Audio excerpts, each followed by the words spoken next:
of Clarksville, Missouri, unveiling an innovative flood wall to protect its historic river town. Fox 2 photojournalist Wade Smith was there for the dedication and has this first look at the new flood wall.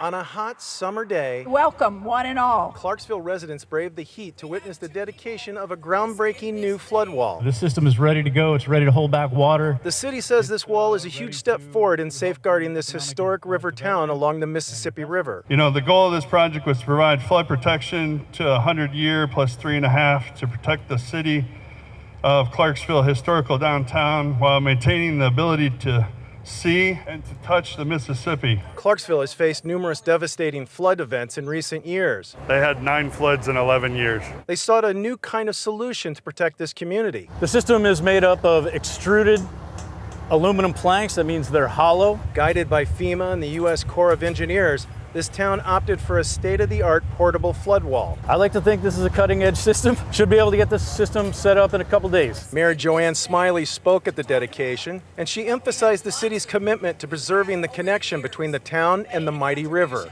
This is an important thing for the whole of the United States, this river.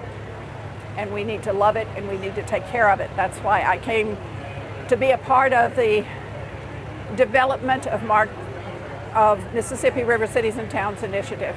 In Clarksville. It's a great day for the city of Clarksville. Wade Smith, Fox 2 News.